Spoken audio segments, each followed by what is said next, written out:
Hey guys, Kevin here. And today I want to talk about the Night of the Laughing Tree story, told by Meera Reed in A Storm of Swords. The story is about the great tourney at Harrenhal, which ended with Prince Rhaegar Targaryen riding past his wife, Princess Elia Martell of Dorne, and crowning Lyanna Stark the Queen of Love and Beauty. The story depicts Howland Reed visiting the tourney after spending a winter with the Green Men on the Isle of Faces. He is assaulted by 3 squires, and later a mystery knight known as the Night of the Laughing Tree defeats the squires' masters as they sit as champions in jousting. The identity of the Night of the Laughing Tree is well known at this point to book readers. The biggest clue is how confused Jojen Reed is that Bran has never heard the story from his father. Ned never told Bran this story because it's about someone he never talks about. Your Aunt Lyanna. My father never talked about her. My Aunt Lyanna. I've seen her statue in the crypt. My father never talked about her. Lyanna Stark is the Night of the Laughing Tree. Some argue that Howland could be the Mystery Knight, but Howland was neither a great fighter, nor is he good on horseback. In the story, Howland is beaten up by 3 squires. The Tower of Joy battle happens a couple years after the Great Tourney, and if the show is to be believed, Howland is the first person taken down in that fight, though he does survive his injuries and helps Ned Stark defeat Sir Arthur Dayne, the Sword of the Morning. It is beyond reason to suggest that this crannogman was able to beat 3 well-trained knights, especially since the crannogman in the story acknowledges that he's not capable of such a feat. 2 other contenders for the Mystery Knight, the Wild Wolf Brandon Stark and the Quiet Wolf Ned Stark, can be eliminated because neither would hide their face while honorably defending their bannermen. Ned also doesn't fight in tourneys. I don't fight in tournaments. No? Getting a little old for it? I don't fight in tournaments. That's when I fight a man for real. I don't want him to know what I can do. This leaves the Young Wolf as one of the final contenders. The future First Ranger of the Night's Watch offers Howland armor to fight with, but there is nothing to suggest that he was inclined to fight in his stead, unlike the Wolf Maid, who had already beaten up 3 squires for the crannogman. Benjen Stark was also simply not as good as a fighter as his sister. When Bran first begins using his powers in Bloodraven's cave, one of the visions he sees is of Lyanna and Benjen sparring. The girl was the older of the 2. Arya, Bran thought eagerly, as he watched her leap onto a rock and cut at the boy. But that couldn't be right. If the girl was Arya, the boy was Bran himself, and he had never worn his hair so long, and Arya never beat me playing swords, the way this girl is beating him. She slashed the boy across his thigh, so hard that his leg went out from under him, and he fell into a pool and began to splash and shout. "You be quiet, stupid," the girl said, tossing her own branch aside. "It's just water. Do you want old Nan to hear and run tell father?" She knelt and pulled her brother from the pool, but before she got him out again, the 2 of them were gone. In the vision, Lyanna wishes to keep her fighting a secret, something the Mystery Knight also does. The Night of the Laughing Tree speaks in a booming voice, obviously to mask the true sound of her own voice. Lyanna is often compared to Arya, very often. Harwin, a guard of Ned Stark and son of the Master of Horse at Winterfell, tells Arya that she rides like a Northman, just as Lyanna had. Lyanna's prowess on horseback was well known. Stop showing off! Lyanna! Brandon Stark's old lover, Lady Barbary Dustin, remarks that Brandon loved to ride, that Lyanna took after him in that, and refers to the 2 Starks as a pair of centaurs. Roose Bolton compares his own son, Domeric, to Lyanna Stark, saying, "Horses, the boy was mad for horses. Lady Dustin will tell you. Not even Lord Rickard's daughter could outrace him. And that one was half horse herself. Redford said he showed great promise in the list. A great jouster must be a great horseman first."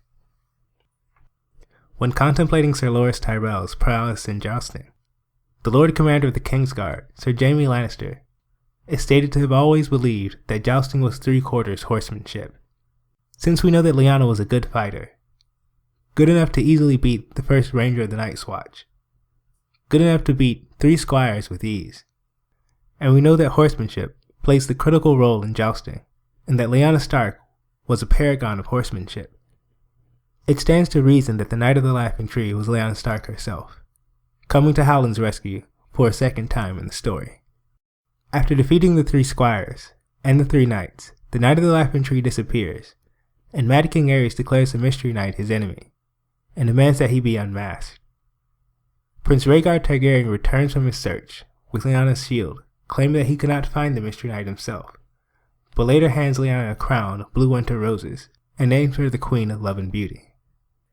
Many fans suspect that this is the story of how Jon's parents met and fell in love, that Rhaegar, in naming Lyanna the Queen of Love and Beauty, acknowledged her as the Knight of the Laughing Tree he was tasked to find. For better or worse, Lyanna's prowess and gallantry contrast nicely with Rhaegar's frail and sickly wife. Others, believing that Rhaegar was obsessed with prophecy and planned to overthrow his father, the Mad King, believe that Rhaegar staged this tournament and chose a crown of blue winter roses because they were Lyanna's favorite. In any event, the Knight of the Laughing Tree episode was a critical part of Rhaegar and Lyanna's story, and to the Song of Ice and Fire as a whole. But that is not the only mystery this story contains and potentially solves.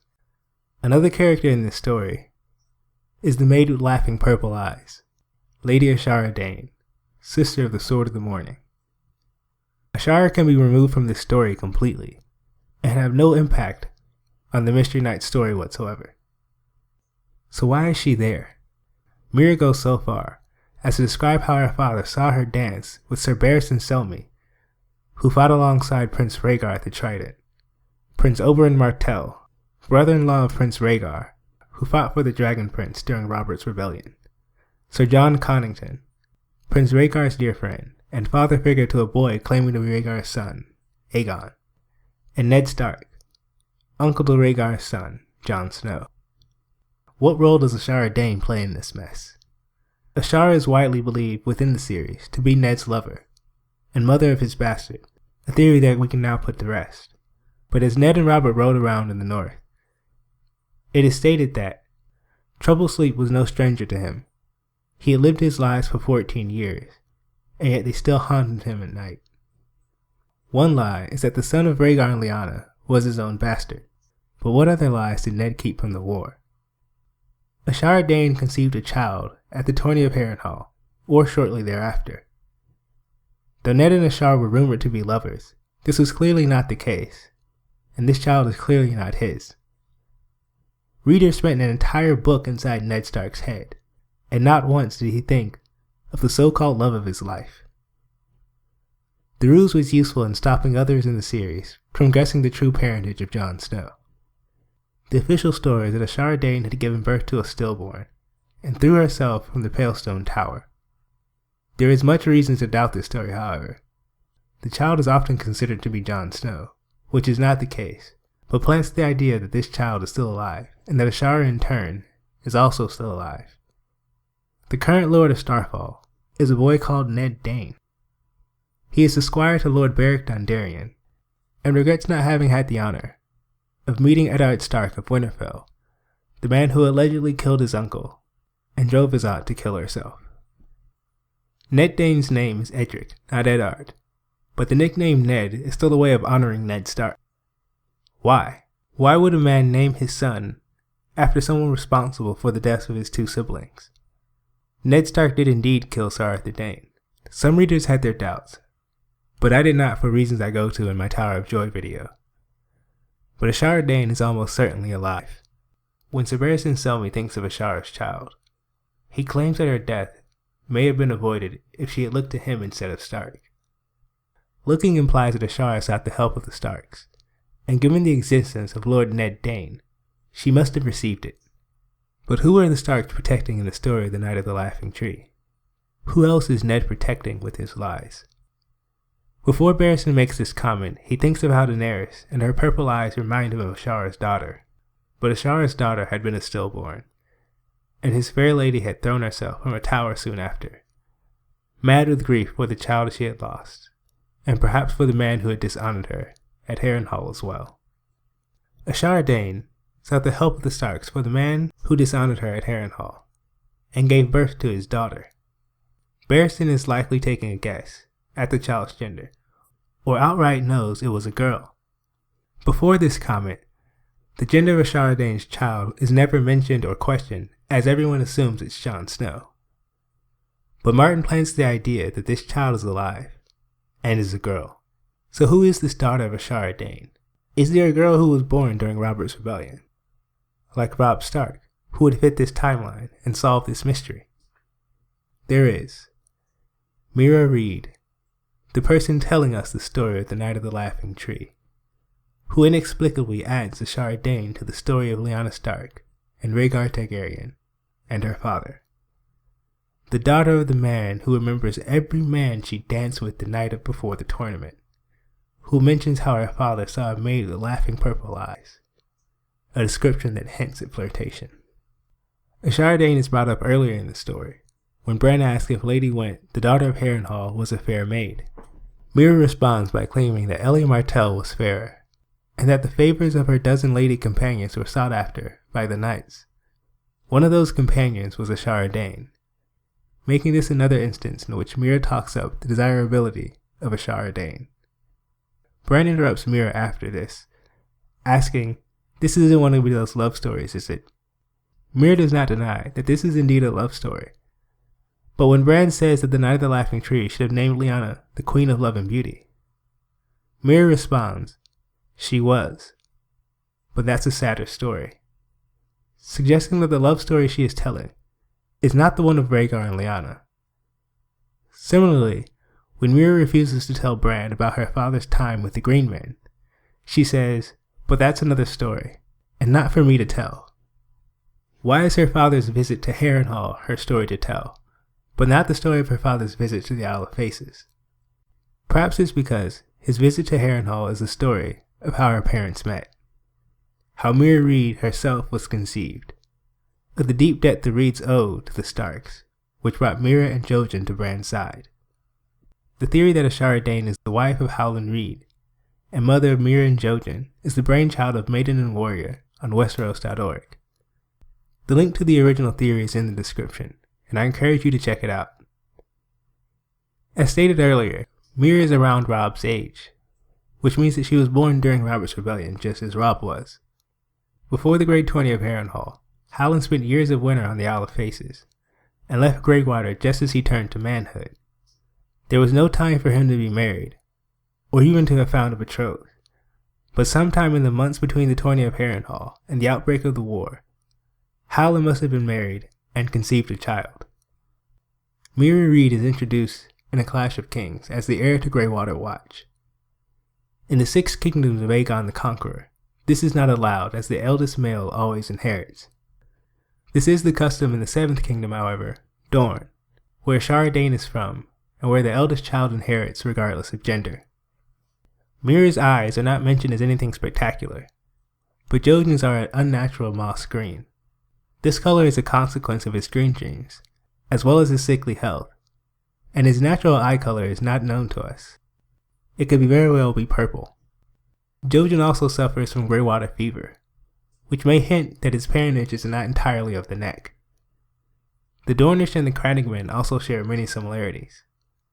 They both tend to be small in stature, known for their guerrilla tactics, which are considered cowardly, the use of copper and bronze armor, and both groups are generally looked down upon by others in the 7th Kingdom. The crannogmen are cursed as mudmen and frog-eaters, and both mud and frog are terms used to describe a Dornishman, Prince Quentyn Martell, during his journey to Meereen. So Lady Ashara would have felt more at home with Howland than any of the other lords and knights and princes that she had frequent contact with in King's Landing. Howland Reed is the closest confidant of Lord Eddard Stark of Winterfell, and this fact may have been useful in marrying a mudman to a woman of one of the oldest and most honorable houses in the 7 Kingdoms. The story of Ashara's death, and a made-up love affair between the two, would also help protect the prince Sir Arthur Dayne died protecting. Such honors bestowed upon House Dayne could lead a man to name his heir after the Warden of the North. We know that Ashara Dayne hooked up with someone at the Tourney of Harrenhal, leading Sir Barristan Selmy, who was in love with her, to claim that she had been dishonored. We know that Ashara Dayne looked to the Starks for help, with what eventually became known to all as her pregnancy. We know that Lady Ashara's child was likely a girl, and that around the same time, Howland was married and had Meera. We know that Howland was so taken with the Lady of Starfall that the description of Harrenhal's feast is interrupted to state that he saw her, and that she looked at him with laughing, flirtatious eyes. Perhaps Meera wasn't just telling the story of Bran's family in the Night of the Laughing Tree. Perhaps she was telling the story of her own family as well.